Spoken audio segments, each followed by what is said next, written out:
My daughter-in-law inherited $55 million after my son passed away. The first thing she did was throw me out of the house he and I built together. She told me to go die in a dumpster. I simply picked up my coat, walked away, and made a single phone call. 5 days later, she was on her knee, begging me for a single dollar. She should have listened more carefully when the will was read. She should have realized my son knew exactly who she was. Before I continue, let me know where you are listening from in the comments below. And please like this video and subscribe to the channel if you believe that wisdom and patience are the most powerful weapons. The day after we buried my son David, the silence in his house was the loudest thing I had ever heard. It wasn't a peaceful silence of mourning. It was a cold, hard, brittle silence, the kind that threatens to shatter with a single wrong move. I sat in the large leather armchair in the living room, the one David and I had picked out together years ago, and stared at the empty space beside me. Every corner of the house screamed his absence. He was in the way the sunlight hit the floorboards we'd laid, in the scent of old books from the library we'd built, in the quiet hum of the servers in the basement that ran the company he'd created from nothing. I heard a click-clack of heels on the hardwood floors upstairs, a sound that felt like a violation of the grief that should have filled the space. My daughter-in-law Chloe descended the grand staircase. She wasn't wearing black. She was dressed in a sharp, cream-colored business suit that looked like it had been tailored that very morning. Her makeup was perfect, a mask of cool composure. She glided past me, her expensive perfume trailing behind her, and didn't even glance in my direction. She pulled out her phone and began a conversation in a voice that was crisp and devoid of any emotion. "No, the timeline has to be accelerated," she said, walking toward the kitchen. "We need to liquidate the secondary assets by the end of the quarter. It's about maximizing liquidity. The past is the past." I felt like a piece of old furniture, a relic she had yet to decide whether to keep or discard. The silence returned, now heavier, colder. I knew then that the storm was not over. It was just beginning. The next day, we sat in the polished mahogany conference room of David's lawyer, Mr. Davies. The air was thick with the scent of leather and old paper. I had known Mr. Davies for 20 years. He had watched David grow up, had advised him when his little startup was just a dream sketched on a napkin. He looked at me with a pained expression before putting on his professional glasses and clearing his throat. Chloe sat opposite me, her back ramrod straight, her hands clasped on the table. She looked like a CEO at a hostile takeover, not a grieving widow. Mr. Davies began to read the last will and testament of David Peterson. The legal language was dense, but the core of it was brutally simple. Clause after clause outlined the transfer of David's assets. His controlling shares in the AI company valued at over $50 million. His portfolio of investments, the cars, the art, the bank accounts, and the house. Everything was to be transferred to my beloved wife, Chloe Peterson. My name was mentioned only once in a single sterile sentence. To my father, Robert Peterson, I leave my deepest gratitude for being a wonderful father and my first and greatest teacher. I felt the air leave my lungs. It wasn't about the money. I had never cared about the money. It was the feeling of being utterly erased. I looked at Chloe. She wasn't looking at me. A small, almost imperceptible smile touched the corners of her lips. It was a smile of pure, unadulterated victory. In her eyes, I was no longer a grieving father. I was a footnote in the story of her new wealth. As the lawyer's voice droned on, a memory flashed in my mind, so clear it felt like yesterday. I was sitting with David at a greasy diner 20 years ago. He was showing me his business plan, his eyes burning with passion and fear. I had just sold my modest home, the one I had shared with his mother, and pushed a check for my entire life's savings across the table to him. "It's a huge risk, Dad," he had, said, his voice trembling slightly. I had pushed the check back into his hand. "It's not a risk, son," I told him. "It's an investment in you." Now, sitting in that cold office, I watched the woman who held that entire investment in her manicured hands, and I saw no trace of my son in her triumphant gaze. The moment we returned to the house, the mask of civility thin as it was dropped completely. Chloe walked through the rooms not as a resident, but as an inspector. Her eyes scanned everything with a cold, appraising look. She pointed a perfectly manicured finger at a wall of photographs, pictures of David, as a boy of his mother, of me and him on fishing trips. "All of this has to go," she declared to no one in particular. "It's just clutter. We need a clean, modern aesthetic." She moved to the bookshelf holding David's collection of first-edition science fiction novels, his greatest treasure besides his work. "These can be sold.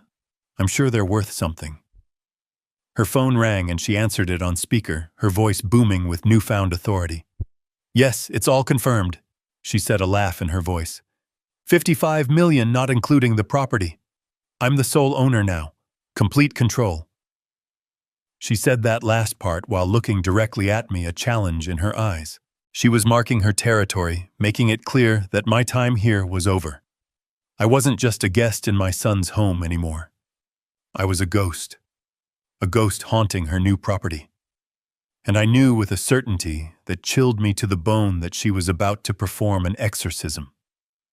For 2 days, I sought refuge in the one place in the house I still felt my son's presence: the library.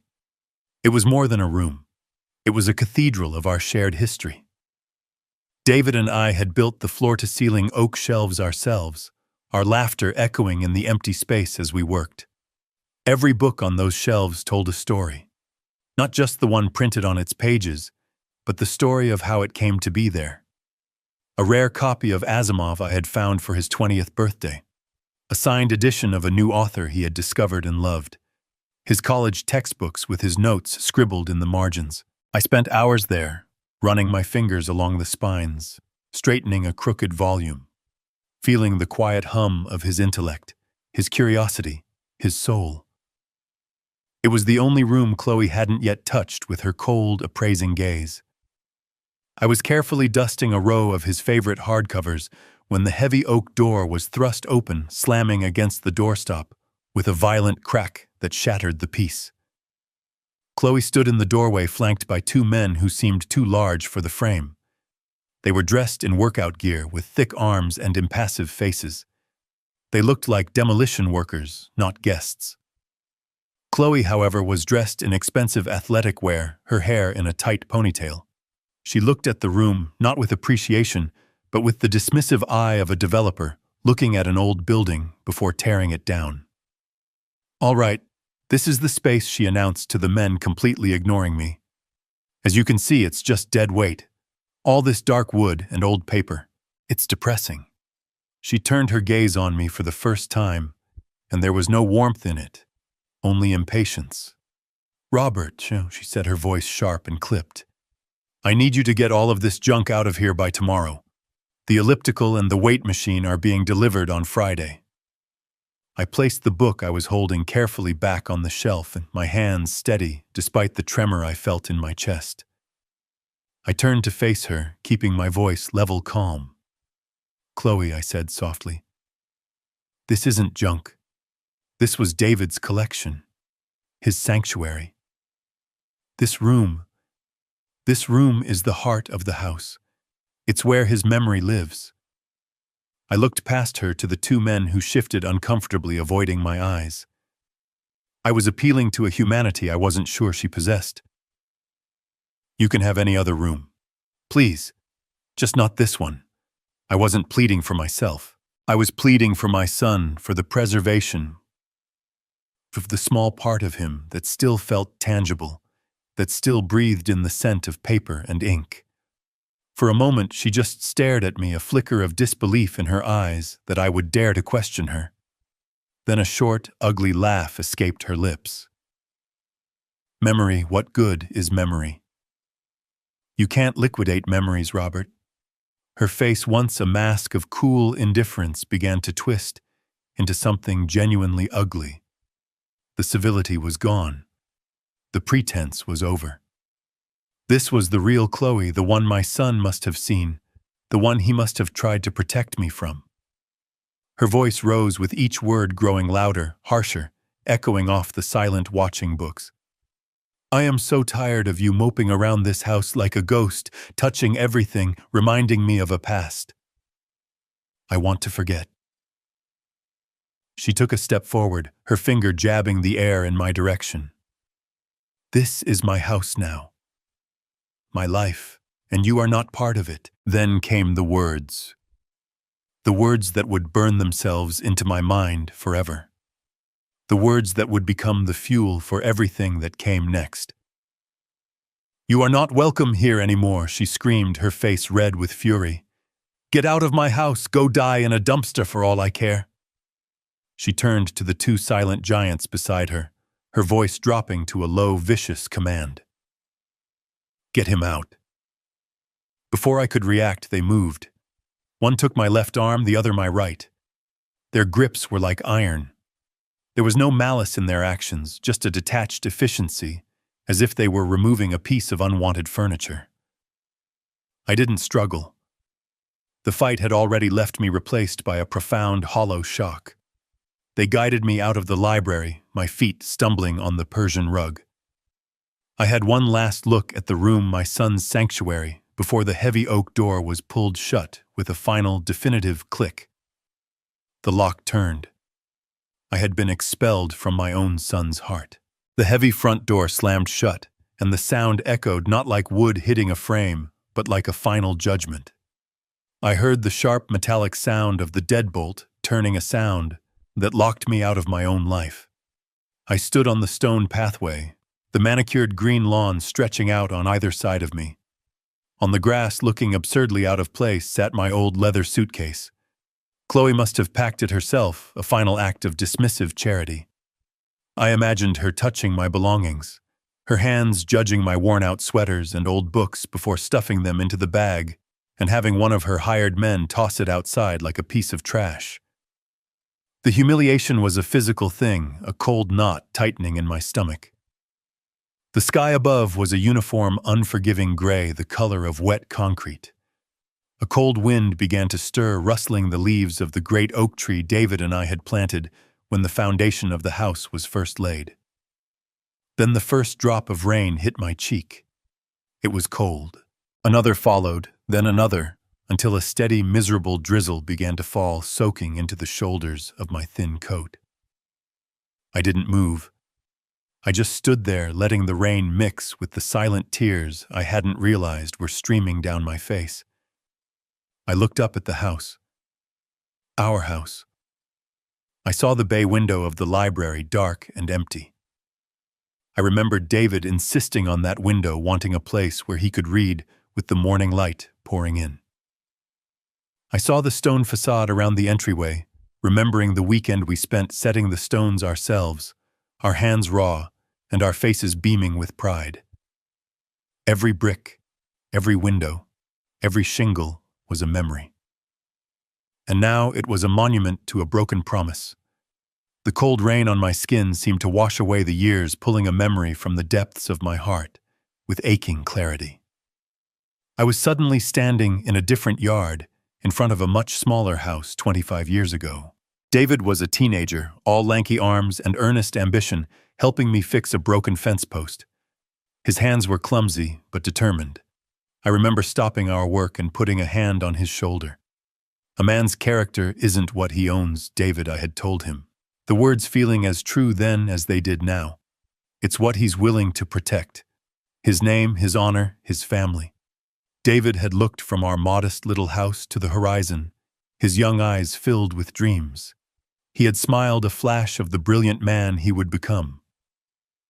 One day I'm going to build us a great house, Dad, he had said, his voice full of unwavering certainty. A place so big and strong that you'll always have a home. It won't be my house. It'll be our house.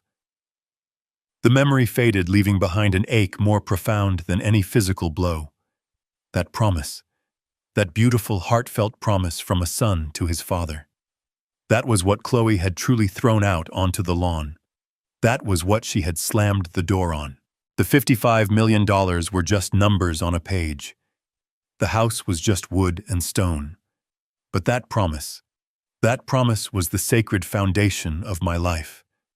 And she had desecrated it. Standing there in the soaking rain, I felt the grief and shock finally recede, replaced by something else. Something hard and cold and clear. The pain was transforming, crystallizing into a single sharp point of purpose. I straightened my back, pulling my shoulders from their defeated slump. I gave the house one last, long look. It was not a look of sorrow anymore. It was a look of assessment, a look of resolve. I walked across the wet grass, my shoes sinking slightly into the soft earth. I grasped the handle of my suitcase. It felt solid in my hand. And without looking back, I began the long walk down the driveway toward the street, each step a silent vow. The game was not over. She had just made her move. Now it was my turn. I must have looked a sight standing on the curb in the rain, a man in his 70s with a single suitcase and a life suddenly erased. A yellow taxi slowed as it passed its headlights, cutting through the dreary afternoon. I raised my hand, and it pulled over. The driver, a young man with kind eyes, didn't ask any questions as he put my bag in the trunk. "Where to, sir?" he asked. I didn't want to go to a friend's house. I couldn't bear their pity, not yet. I needed anonymity, a place where I could think. "The Starlight Motel," I said, naming a place I remembered from years ago far out on the highway. A place people went when they didn't want to be found. The drive was a blur of smeared city lights and the rhythmic thump of the windshield wipers. Each beat seemed to say, "What now, what now, what now?" We left the manicured suburbs behind the grand houses, giving way to strip malls and industrial parks. The Starlight Motel was exactly as I hadn't remembered it. The sign was missing a T, so it read, Starlight Motel, its neon lights buzzing and flickering in the rain. The paint on the building was peeling, and the air smelled of wet asphalt and regret. The room the clerk gave me was on the ground floor facing the parking lot. It was small, and the air was stale. A brown patterned bedspread was stretched tightly over a lumpy mattress. A single lamp on the nightstand cast a weak yellow circle of light. The ancient television was bolted to the dresser. It was the complete opposite of the life I had just been thrown out of. The spacious rooms, the scent of fresh flowers, the priceless art, all of it felt like a dream. This small, sad room was my new reality. I placed my suitcase on the worn luggage rack and sat on the edge of the bed. The springs groaned in protest. The only sounds were the hum of the mini-fridge and the distant hiss of tires on the wet highway. For the first time in days, I was truly alone, surrounded by a silence that was entirely my own. But it wasn't the silence of defeat. It was the silence of a chessboard after a devastating move has been made. It was the silence of contemplation. I thought of Chloe's rage, her greed so transparent, it was almost childlike. I thought of the will so clean, so simple, so unlike my son. David was meticulous. He was a genius who saw every angle, who planned for every contingency in his business. Could he have been so blind in his personal life? Could he have left his own father, the man who had funded his dream, so utterly unprotected? It didn't make sense. The numbers didn't add up. And as a man of history, I knew that when a story doesn't make sense, it's usually because you're not reading the whole text. A new thought began to form, not a hope but a hypothesis, a possibility. What if David wasn't blind? What if he was strategic? The thought was a single small flame in the vast darkness of my despair. It was enough. I reached into my coat pocket, my fingers closing around the cool, hard shape of my phone. I pulled it out, the bright screen illuminating my face in the dim room. My thumb scrolled past the names of friends I couldn't yet face, past the numbers of services I didn't yet need. I stopped on one name, a name that now represented the only bridge between the world I had lost and any possible future. Mr. Davies. My finger hovered over the screen for a single heartbeat, a silent question hanging in the air. Surrender or fight back, then, with a steady hand I pressed the call button. The conflict was no longer about what had been done to me. It was about what I was going to do next. The phone rang once, twice, a shrill sound in the quiet motel room. Each ring felt like a lifetime. I was calling a lawyer, but I was also reaching out for a lifeline, a connection to the son I had lost. Finally, the ringing stopped. Davies, his voice was professional, but I could hear the weariness in it. "Robert," he said, a note of concern entering his tone. "Are you all right? I was just about to call you." His words sent a small jolt through me.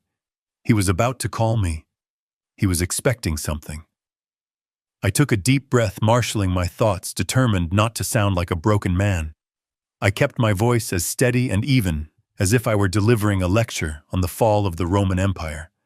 I reported the facts devoid of the crushing emotion that lay beneath them. "Good evening, Mr. Davies," I began. "I'm calling to inform you that I am no longer residing at my son's house." Chloe made it clear I was not welcome. "I've taken a room at the Starlight Motel on the interstate." The silence on the other end of the line was heavy, but it wasn't the silence of shock or disbelief. It was the silence of sad, weary confirmation. I heard him sigh, a long, slow exhalation of breath that seemed to carry the weight of a secret he had been holding for too long. "Robert," he said, and the professionalism in his voice was replaced by the genuine sorrow of a friend. "I am so sorry you had to go through that. Truly. But I can't say that I'm surprised." My grip tightened on the phone. Not surprised. The small hypothesis that had formed in the darkness of my despair suddenly felt less like a guess and more like a certainty. My son had known. He had seen this coming. Mr. Davies continued, his voice low and filled with a pained affection for the friend he had lost. "David was a brilliant man, Robert. He could predict market trends and technological shifts years in advance. He saw the world in patterns, in lines of code and probable outcomes. And he saw the patterns in people too. He knew his wife. He loved her, I think, in his own way, but he was not a fool. He was a planner. He always had a contingency." I closed my eyes, picturing my son's face, not his smiling photos, but the look of quiet worry he sometimes had when he thought no one was watching. The burden he must have carried. Then Mr. Davies's tone shifted. The friendly sorrow was gone, replaced by the crisp, precise voice of an executor of a will about to perform his duty. "Robert, going to tell you something now that I was bound by my fiduciary duty and my promise to David not to reveal unless a very specific set of conditions were met. By forcibly removing you from the house, Chloe has just fulfilled those conditions." I held my breath. This was it. David left me with a sealed envelope and a list of private detailed instructions, the lawyer continued. "The will we read in my office the other day. It was not the entire story. It was true in a legal sense, but it was incomplete. Think of it as the first move in a chess game my son knew he might not be around to finish." I felt a wave of emotion so powerful it almost knocked the wind out of me. Grief, sharp and fresh for the terrible knowledge my son had to live with. And an overwhelming, crushing love for his foresight, for his fierce, protective heart that reached out to care for me even from beyond the grave. "What are you saying?" I whispered, though I already knew the answer. Mr. Davies's voice was firm now, a beacon in the storm. "I'm saying there is another clause, a contingency clause triggered by specific actions. David called it his character test. He wanted more than anything to give Chloe a genuine chance to prove him wrong. He hoped she would choose decency. He hoped she would choose family. But he planned for the probability that she would choose greed. The small, flickering flame of purpose inside me roared to life. My son had not abandoned me. He had armed me." Mr. Davies's final words were not a comfort, but a call to action. "She has failed the test, Robert. She has made her move. Now it's time for us to make David's." Mr. Davies's voice over the phone was a lifeline, pulling me from the wreckage of the past few days and setting me on solid ground. I sat up straighter on the lumpy motel bed, listening with an intensity I hadn't felt in years.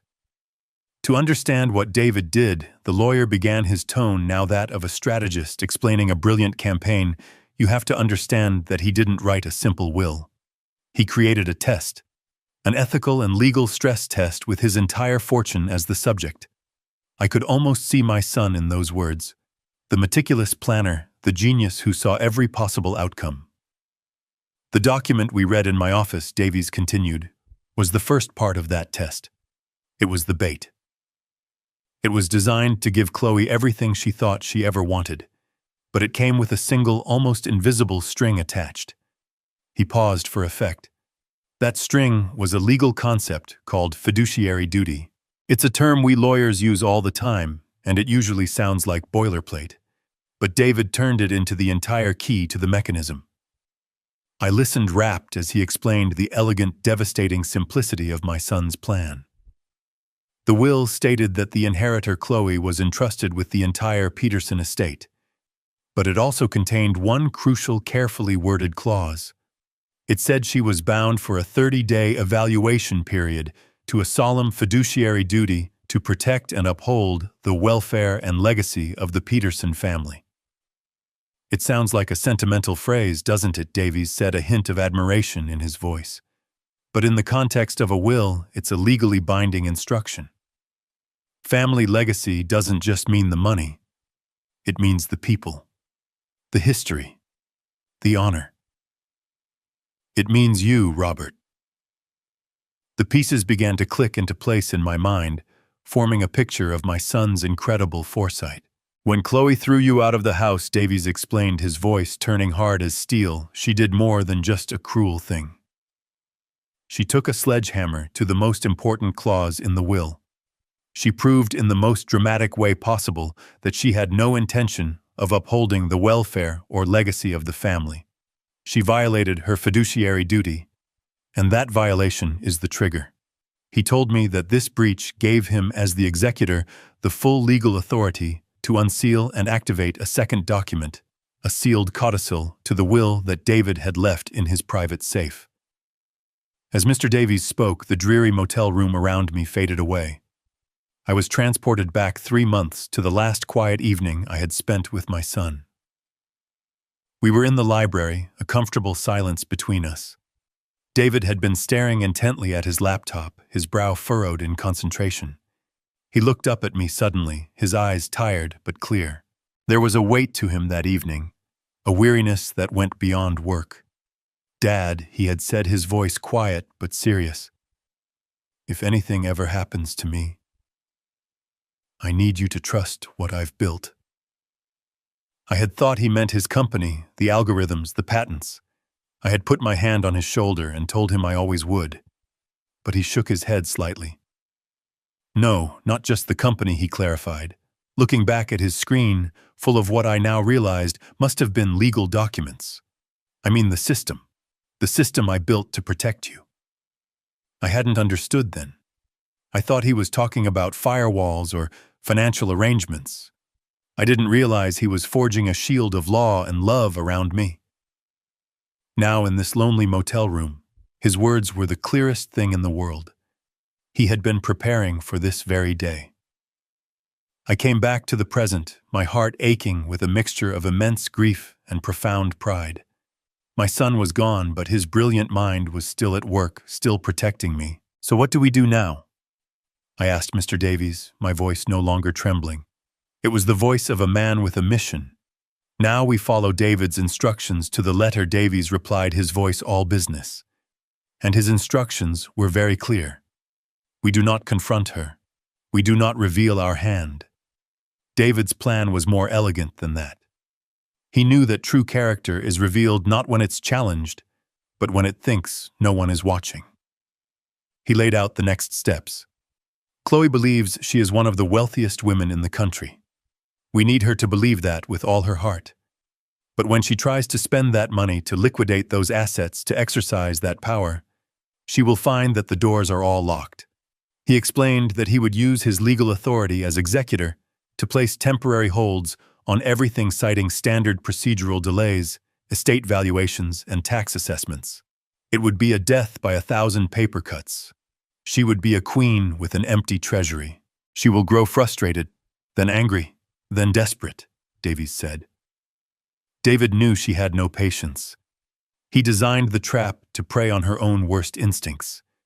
He gave her all the rope she could ever want, Robert. Now we just have to wait for her to tie her own noose. Trust the system. Trust your son. I hung up the phone, the silence of the motel room no longer feeling empty, but charged with purpose. The game had been set by my son long ago. It was time for me to play my part. The plan Mr. Davies laid out over the phone was both simple and breathtakingly complex. It was a legal labyrinth designed by my son, and Mr. Davies was handing me the map. His instructions for his part were precise. He would begin the process of legally freezing the estate's major assets. He would use the perfect, impenetrable shield of bureaucracy. There would be notices of probate filings for asset valuation requests for federal and state tax clearances. Each step was a standard legally required procedure, but when done with deliberate slowness, they would form an invisible wall around the $55 million. Chloe would be able to see the fortune, but she would be utterly unable to touch it.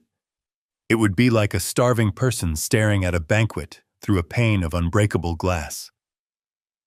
My instructions were much simpler and much harder. Robert must disappear. Mr. Davies had said, his voice firm. Not forever, just for a few days. Let your trail go cold. Don't answer your phone if anyone calls. Don't reach out to old friends. To Chloe and to the world, you must be what she believes you are, a broken, defeated old man who has run away to some dark corner to grieve. Your absence will be her confidence. Your silence will be her signal to act rashly. We need her to feel completely, utterly, and foolishly secure. We spoke for a few more minutes, confirming the details, and then the call was over. I placed my phone on the worn-out nightstand. The motel room was silent once more. I looked around at the cheap laminate furniture, the stained carpet, the thin, faded curtains. An hour ago, this room had been a symbol of my humiliation, the lowest point of my life. But now it felt different. It felt like a bunker, a command center. The anonymity I had sought out of shame had become a strategic advantage. This wasn't a place of defeat. It was a staging ground. A younger, angrier version of myself might have called this feeling a thirst for revenge. I might have savored the thought of Chloe's future suffering. But sitting there in the quiet solitude, feeling the immense weight of my son's trust reaching out to me from the past, I knew this was something else entirely. It wasn't about inflicting pain. It was about revealing a painful truth. It was not vengeance. It was the slow, methodical execution of justice. My son's justice. I was not an avenger. I was an executor tasked with carrying out the final, most important wish of my child, to protect his legacy from the one person he knew would try to destroy it. The plan was a masterpiece of legal and psychological engineering, but it was built upon a single critical assumption: Chloe's boundless arrogance. A sliver of doubt entered my mind. Could anyone truly be so blinded by greed, so utterly lacking in caution? The plan required her to not just walk into the trap, but to sprint into it, laughing all the way. She would have to ignore all the red flags, all the procedural delays, and believe only what she wanted to believe. It seemed like a flaw in an otherwise perfect design. I worried she might sense something was wrong, that she might hire a competent lawyer of her own who would advise patience. And then I had to question myself. Did I have the strength to see this through? My role was to remain silent, to watch from the shadows as she for a time celebrated on the grave of my son's memory. I would have to endure the thought of her parties, of her tearing down his library, of her erasing his presence from the home we built. It would require a level of self-control I wasn't sure I possessed. The instinct to fight, to scream, to confront her was a powerful one. I looked at the dark screen of my phone, at my own tired reflection staring back. I saw the face of a grieving father. But beneath the grief, I saw the history professor, the man who understood that the most important battles are often won not on the field, but in the quiet archives through patience and the careful study of the facts. David had studied his opponent.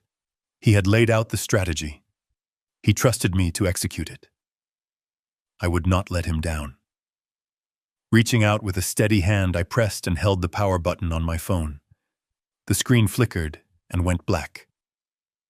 The first step of the plan was complete. I had disappeared. For the next 3 days, I followed Mr. Davies's instructions to the letter. I lived in a state of self-imposed exile, a ghost in a cheap motel room. The television remained off. My phone remained a dark, silent rectangle on the nightstand. The world outside my window, with its endless river of highway traffic, ceased to exist. I didn't know it at the time, of course, but as I sat in that quiet, contemplative solitude, Chloe was doing the exact opposite. She was exploding into the world with the force of a financial supernova, a spectacle of consumption so grand it was almost an art form. Mr. Davies later filled me in on all the details, his voice a dry, factual report over the phone. He painted a picture of a woman so completely consumed by greed that she couldn't see the cliff edge just beyond her brand-new $1,000 shoes. Her first stop, he told me, was a whirlwind tour of the most expensive boutiques the city had to offer. She moved through them, not like a shopper, but like a conqueror, claiming tribute. Handbags from designers whose names I didn't even know. Watches that cost more than my first house dresses she would likely only wear once. She wasn't just buying things. She was buying a new identity, shedding the skin of her old life, and wrapping herself in a cocoon of obscene luxury. From there, she went to a supercar dealership, the kind of place with polished concrete floors and more security guards than cars. She didn't browse. She simply pointed at the most ostentatious vehicle in the showroom, a blood-red sports car with doors that opened upwards like wings. She put down a substantial, non-refundable deposit with a flick of her credit card. The salesman Mr. Davies learned had asked when she would pay the remaining balance. Chloe had laughed a tinkling, condescending sound. "Oh, as soon as some boring little estate paperwork clears up," she had said. "Don't worry, the money is there." But her most egregious act, the one that felt like a personal violation, even when heard secondhand, was what she planned for the house. She hired a famous interior designer, a man known for his cold, brutally minimalist style that was the antithesis of the warm, comfortable home David and I had created. He and Chloe had walked through the house, and Chloe had issued decrees like a petty tyrant. The warm oak floors were to be ripped out and replaced with white marble. The comfortable, custom-built furniture was to be sold. But she saved her greatest venom for the library. Mr. Davies's private investigator had recorded her conversation with the designer. "This room," Chloe had said, her voice dripping with disdain, "is a morgue. All these dusty old books and this dark, depressing wood. I want it gutted. I want white walls, chrome glass, and a personal juice bar right over there." She was pointing. The investigator noted directly at the spot where David's favorite reading chair had sat for over a decade. She wasn't just redecorating. She was performing a ritual cleansing, systematically erasing every trace of my son and of me. The crescendo of her hubris was the party. She threw a massive catered affair 3 nights after she had thrown me out. The house was filled with strangers, an entirely new set of friends who had miraculously appeared in her life at the exact same time as the $55 million. Champagne flowed, a DJ played loud, pulsing music, and Chloe held court in the center of it all, soaking in the adoration of her new followers. She was radiant, triumphant. And at some point in the evening, Mr. Davies's source told him one of the new friends asked about David's father. Chloe had paused, placing a dramatic hand on her chest, as if the question caused her great pain. "Oh, Robert," she had sighed, her voice carrying across the hushed circle of listeners. "The poor dear man. He was just so overwhelmed by everything. The grief, the legal matters. He couldn't adjust to this new reality." She had shaken her head sadly. I believe he checked himself into a quiet little nursing home up north somewhere. It's for the best, really. He just doesn't belong in this world. Listening to Mr. Davies recount that part, a strange calm washed over me. I felt no anger, no rage. I only felt a profound, cold pity. She was dancing in a house of cards, toasting to a future that had already been signed away. She believed she was the queen of a new and glittering kingdom, never once realizing she was just a temporary actress on a stage my son had so carefully built. And the final act, I knew, was about to begin. The trap had been set. The bait had been taken. And now the walls were about to start closing in. The day after her party was meant to be the first day of her new reign. As Mr. Davies later recounted it to me, Chloe woke up late, the sunlight streaming into the master bedroom she now occupied alone. The house was quiet. The caterers had cleaned up the evidence of the previous night's grand affair. She likely felt on top of the world, a queen in her castle, the undisputed master of a $55 million universe. She decided to begin her day and her new life with an act of casual, triumphant consumption. She drove David's luxury sedan, a car she now considered hers, to a chic downtown cafe, after a brief, satisfying stop at her new favorite jewelry store.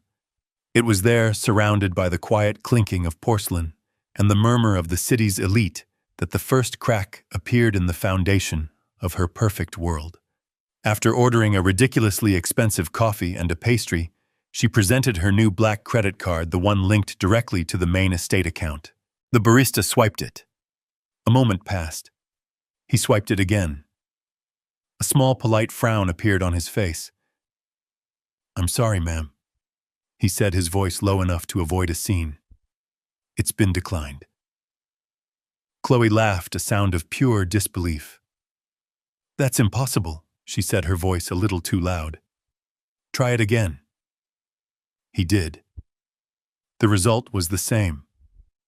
Annoyance flickered across her face, replaced by a flash of embarrassment, as she noticed a woman at a nearby table glance over.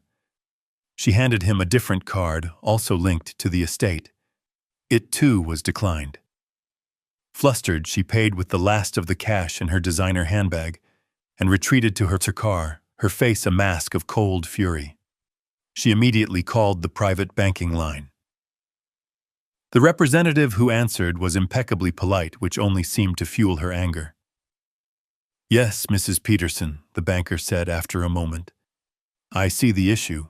There appears to be a temporary procedural hold placed on all accounts associated with the Peterson estate." Chloe's voice was sharp. "What? I am the sole beneficiary. That is my money. Remove the hold immediately." There was a soft electronic shuffling sound on the other end of the line. "Ma'am, I'm afraid I can't do that," the banker said, his voice still maddeningly calm. "The request was filed this morning by the executor of the estate, Mr. Davies. It's a standard hold, pending a full asset valuation for probate court. My hands are tied."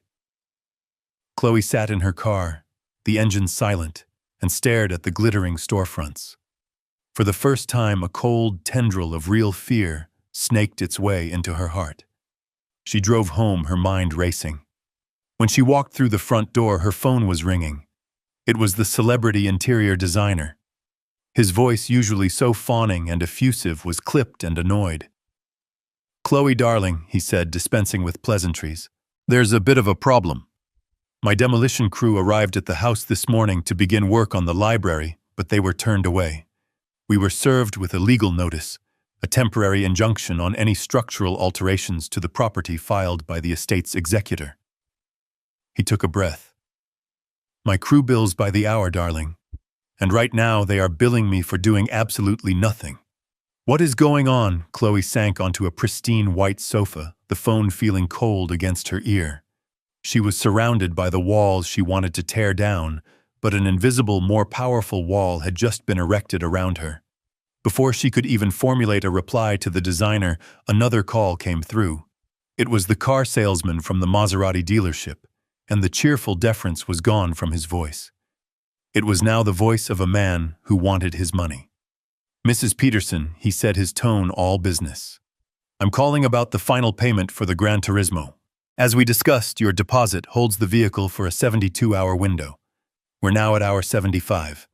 We need that wire transfer today, otherwise I'll be forced to release the vehicle to another interested party.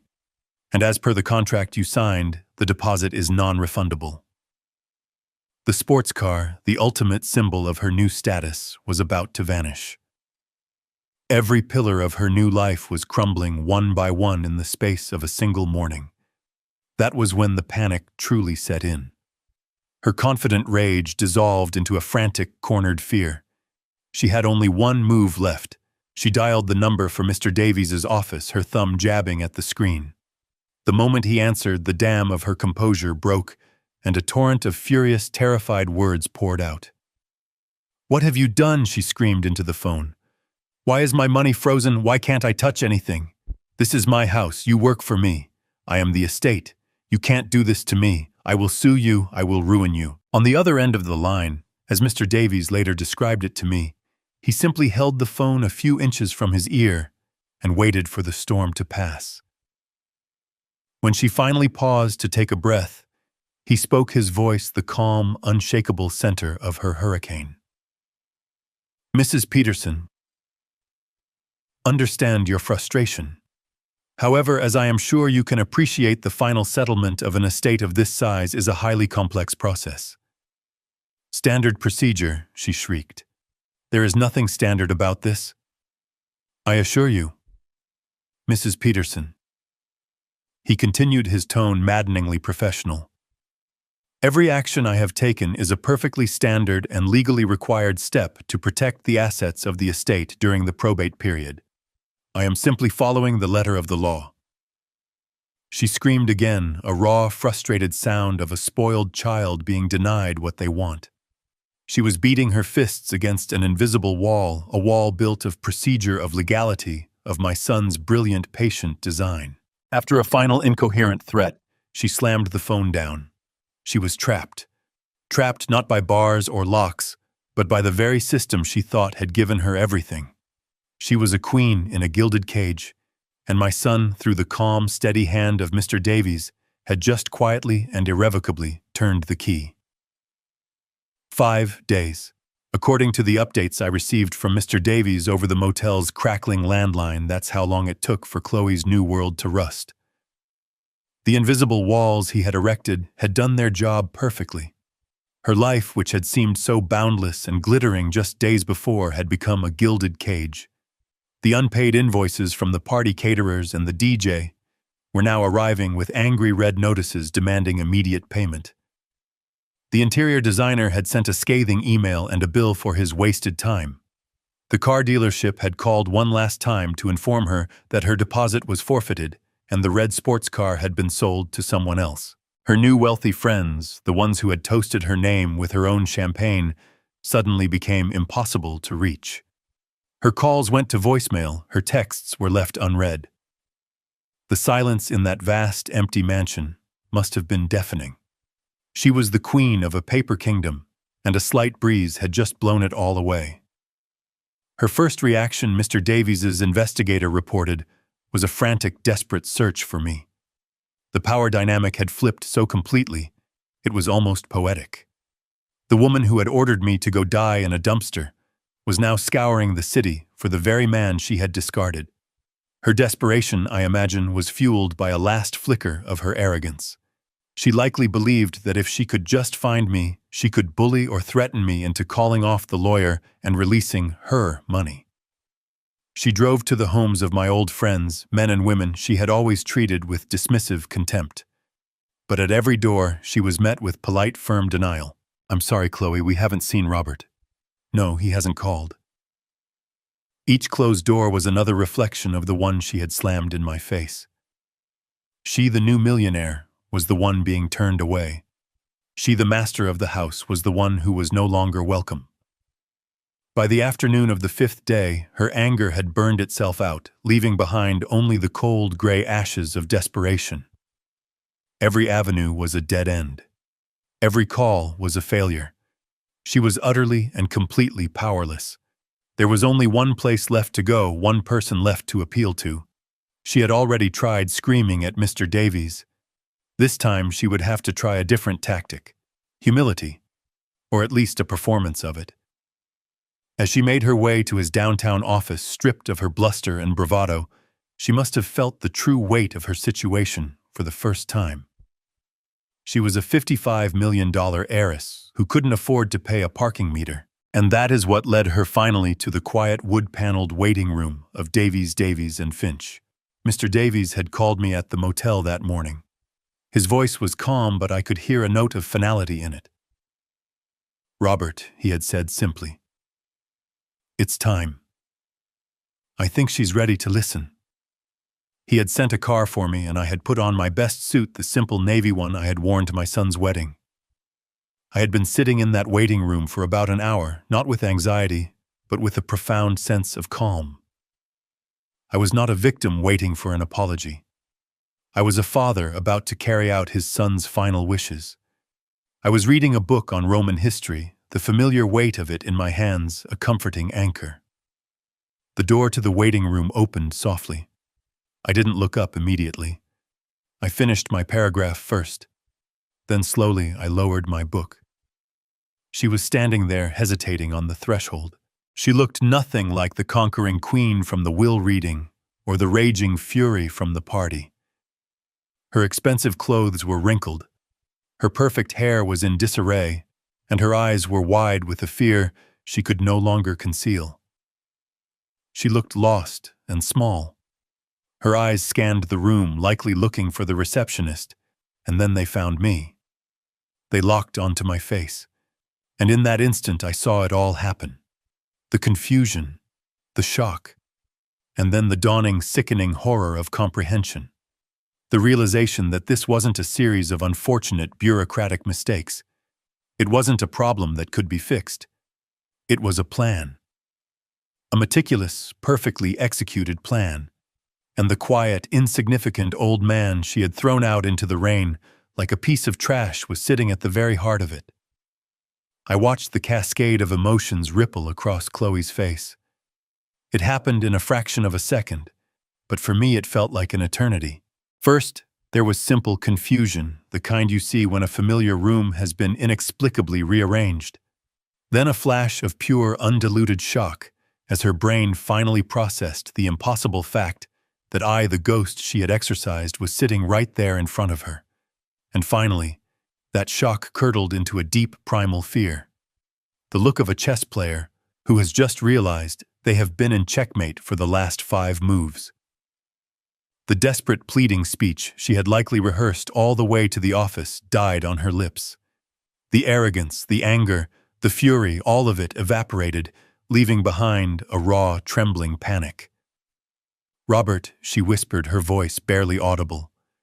Then, as if remembering the role she was supposed to play, she tried again, forcing a term of affection that now sounded like a curse. "Father," she stammered, taking a hesitant step into the room. I've been looking for you. Everywhere. I was so worried." The lie was so transparent, so pathetic, that it was almost pitiful. She was trying to rewrite the history of the last 5 days in a single desperate sentence. She was trying to pretend she was a concerned daughter, not a failed tyrant. I simply looked at her. I did not smile. I did not frown. I offered her no anger to fight against, no pity to cling to. I said nothing. In that moment, I understood that silence was the most powerful tool I possessed. There were no words that needed to be spoken. My silence was a mirror, and in it she was forced to see the reflection of her own cruelty, her own greed, her own choices. It was a more damning accusation than any shout, any accusation, any teardown could ever be. She crumbled under the weight of that quiet gaze. Her eyes darted around the room looking for an escape, for someone to rescue her from the uncomfortable truth. "I didn't mean for it to happen," she continued, her voice cracking, the words tumbling out in a disorganized plea. They got out of hand. The pressure. I wasn't thinking." Her voice trailed off. She could see it in my eyes. She knew that I knew. The performance was over. Just as the silence stretched to its breaking point, the door to the main offices opened. Mr. Davies stood there. He was dressed in a dark, conservative suit, his face a perfect mask of professional gravity. He did not acknowledge Chloe's distress or her stammered apologies. He simply looked at her, then at me, his gaze communicating a deep and somber understanding. "Chloe." "Robert," he said, his voice calm and steady, cutting through the tension like a blade. "If you'll please join me in the conference room, we can begin." He held the door open. I closed my book, placing it carefully on the end table beside my chair. I stood up, my movements slow and deliberate.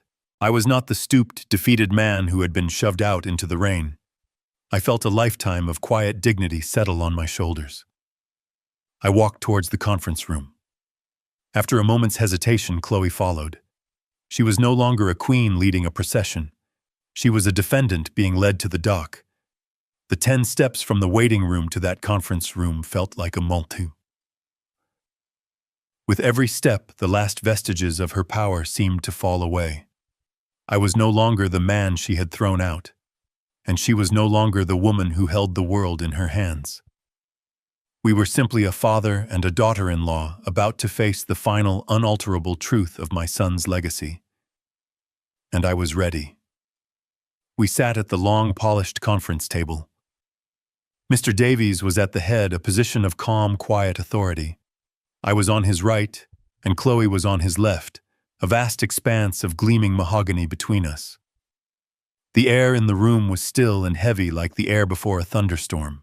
Chloe sat rigidly in her chair, her hands clenched in her lap. She was trying to project an image of a wronged woman, a victim of bureaucratic error, but the fear in her eyes betrayed her. She was a cornered animal, and she knew it. Mr. Davies began, his voice devoid of emotion, a simple statement of fact. "Thank you for coming in, Chloe," he said. "You are here today because you have found yourself quite suddenly unable to access the assets of your late husband's estate. The reason for this, I assure you, is not a mistake. It is in fact quite simple." He slid a single document across the table toward her.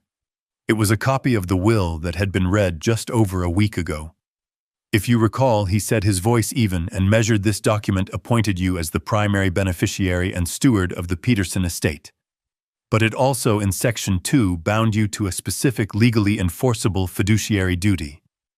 He had a second copy, and he tapped a highlighted paragraph with his pen. "The clause states that the inheritor, for a period of 30 days, assumes a solemn duty to protect and maintain the welfare of the immediate family and the integrity of the Peterson family legacy." He let the words hang in the air for a moment. 30 days, Chloe. A probationary period, you could call it. A time for evaluation to be overseen by me as the executor of the estate. Chloe stared at the paragraph, her eyes scanning the words as if seeing them for the first time.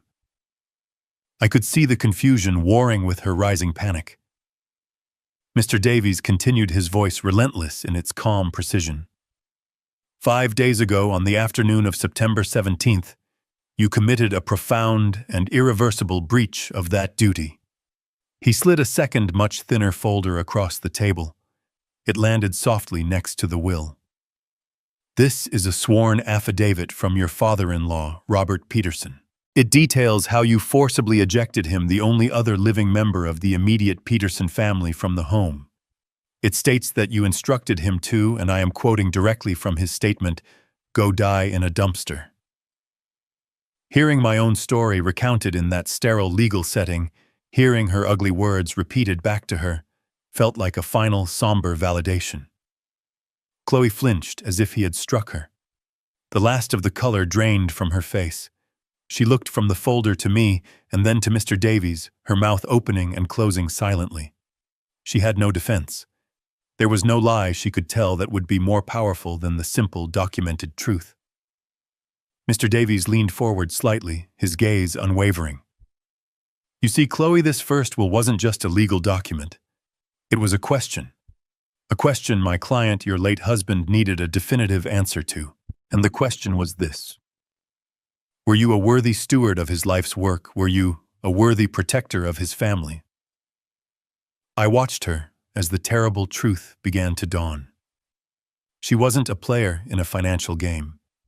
She was the subject of a moral experiment, and she had failed in the most spectacular way imaginable. "Your actions," Mr. Davies said, his voice dropping slightly, becoming more intense, provided the answer to that question with absolute clarity. "Which leads me to a question of my own for you." He paused, letting the silence press down on her. "Did you listen carefully to the entire will, Chloe? Did you pay attention to the words in Section 4, Subclause C? The small print, the part that describes the automatic and immediate activation of Codicil B in the event of a catastrophic breach of fiduciary duty by the primary beneficiary."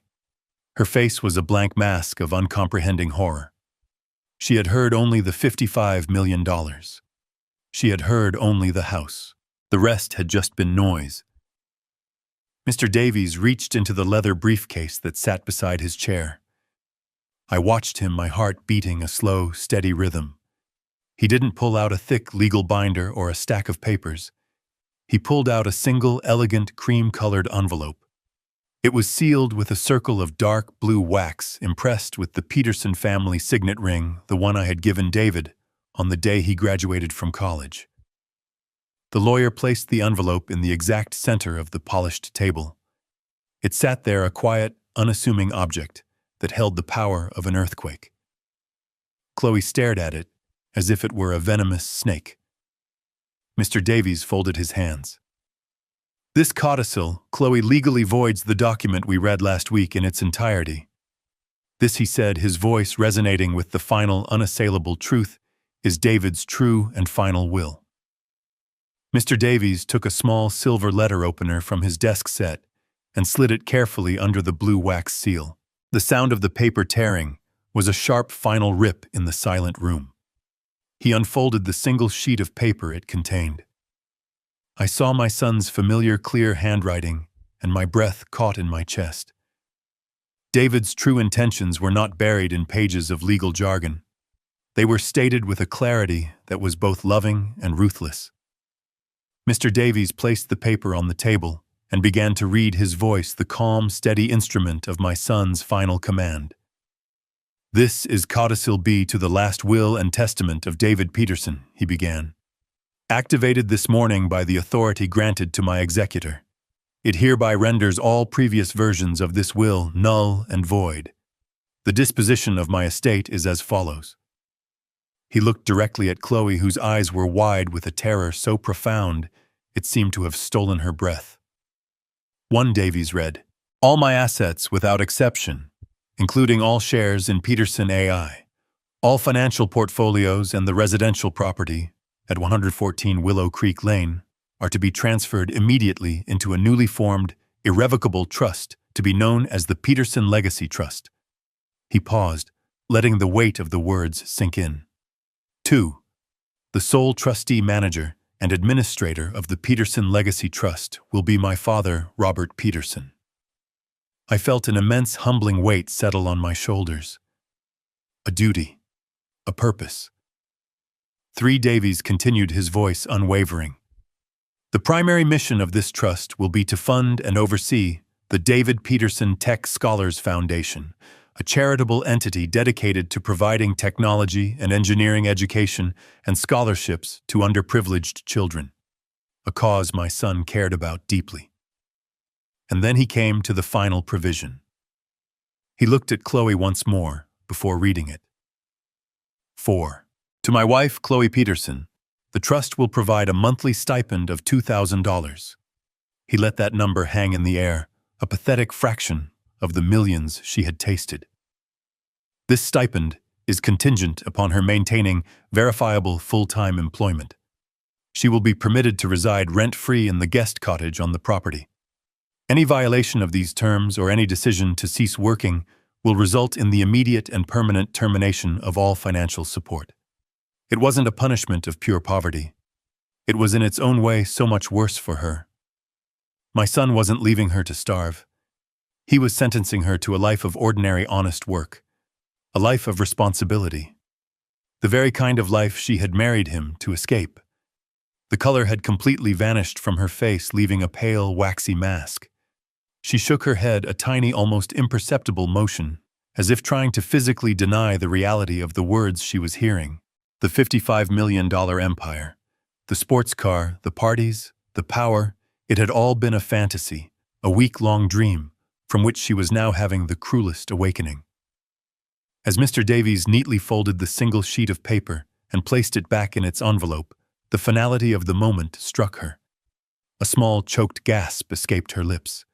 Her eyes rolled back in her head, and with a soft sigh she slumped sideways out of her chair and collapsed onto the thick carpet in a dead faint. The great and powerful queen of the Peterson estate was gone, and in her place was just a woman unconscious on the floor of a lawyer's office with a future she had single-handedly destroyed. My son's will had been done. 6 months passed. 6 months in which the world for me was not just rearranged, but reborn. The silence of the motel room was replaced by the chaotic, wonderful noise of creation. The ghost who had been haunting the hallways of a past life had found a new and vibrant purpose. I was standing at a podium, the scent of fresh paint and new beginnings in the air. I was wearing the same navy suit I had worn to Mr. Davies's office, but it no longer felt like armor for a confrontation. It felt like the uniform of a custodian, the proud guardian of a dream. I looked out, not at a tense and hostile daughter-in-law, but at a room filled with the bright, hopeful faces of young students, the first graduating class of the David Peterson Tech Scholars Foundation. When I began to speak, my voice was strong and clear. "Good morning," I said, a genuine smile on my face. "My name is Robert Peterson, and I am my son's father." I told them stories about David. Not about David, the tech mogul, the millionaire, but about David, the curious boy who took apart our family's only television set just to see how it worked. About David, the determined young man who believed that the magic of technology shouldn't be a luxury for the rich, but a tool for everyone with a dream. "Many people will remember my son for the fortune he created," I told the crowd. But that fortune was never his goal. It was only a byproduct. His real dream, his true legacy, is this. I gestured around the room at the gleaming new computers, at the smartboards, at the eager faces of the children who would learn and create and build their own futures here. David believed that talent is universal, but opportunity is not. I continued. He wanted to build doors for those who had only ever been shown walls. So today, we are not just opening a building. We are continuing his most important work. We are fulfilling his true will. Not the one written on paper, but the one that was written on his heart. As the room filled with warm, heartfelt applause, my thoughts drifted just for a moment to Chloe. I don't think of her with anger anymore. I rarely think of her at all. But I know where she is. My son's trust in its quiet, methodical way still keeps an eye on her. The image that came to my mind was of a different kind of room. A busy downtown coffee shop during the morning rush. Chloe was behind the counter wearing a simple green apron with her name on a plastic tag. Her hair was pulled back, and her face was bare of the expensive makeup she used to wear. She moved with a practiced efficiency, frothing milk, calling out orders, wiping down the counter. She looked tired, the kind of tired that comes from standing on your feet for 8 hours. A customer was rude to her, complaining that his latte wasn't hot enough. I saw a flicker of the old fire in her eyes, a flash of indignation, but it vanished as quickly as it came, replaced by a weary resignation. "I'm very sorry, sir," she said, her voice flat. "I'll make you a new one." She had been sentenced to a life not of poverty, but of consequence, a life of ordinary, honest work, and in her own quiet way, she was serving her sentence. A young girl no older than 14 tugged on my sleeve, pulling me back to the present. She pointed excitedly at her computer screen, showing me a simple line of code she had written that made a cartoon dog wag its tail. Her eyes shone with pride and discovery. I smiled a real smile that reached my own eyes. My son's will had created 2 new realities. For Chloe, a world of quiet consequence. For me, a world of noisy, chaotic, wonderful purpose. Justice, I've finally learned, isn't always found in a dramatic courtroom showdown. Sometimes it's in the quiet, steady, everyday work of building something better in the very space where something was broken. The library is my office now. My son's favorite room is no longer a silent sanctuary of memory, but the bustling heart of his living legacy. The dark oak shelves are still here, but now they share space with whiteboards covered in plans and ideas. The air, once thick with the scent of old paper, now buzzes with the energy of a brighter future. I often sit at his old desk in the evening, after the small dedicated staff has gone home. On the corner of the desk is a photograph of David taken on a hiking trip years ago. He is grinning, the sun in his eyes, the whole world at his feet. I look at it, and I feel no sorrow, only a quiet, profound pride. Justice, I've come to realize, isn't always a loud and thunderous affair. It doesn't always come with a gavel strike or a shouted verdict. Sometimes justice is the quiet, satisfying click of a well-laid plan falling perfectly into place. My son didn't leave behind a pile of money. He left behind a legacy of passion and the belief that one person's success could be used to build a ladder for others. My purpose, my great honor, is to ensure that legacy breathes and grows every single day. In fulfilling my son's true will, I did more than just reclaim a house. I reclaimed myself. I found a reason to get up each morning that was bigger than my grief. I found my way back to the man my son always knew I was. This story reveals that the most profound justice is often silent and strategic, not loud and vengeful. True strength lies not in immediate emotional reactions, but in patience and foresight. David's ultimate victory wasn't in punishing his wife, but in protecting his true legacy, one of purpose and charity over personal wealth. It teaches us that our real inheritance is the positive impact we create and the values we uphold. The most powerful response to arrogance is not anger, but the quiet execution of a well-laid plan that reestablishes order and honors what truly matters. Thank you for listening to my story. It has taught me that sometimes the most powerful action isn't a furious shout, but a quiet, carefully calculated move on the chessboard of life. If you agree, and if you have ever had to find strength in wisdom and patience, please like this video and subscribe to the channel for more stories like this one. I would be honored to read your thoughts in the comments below. Your voice and your stories matter. Thank you for being a part of this journey.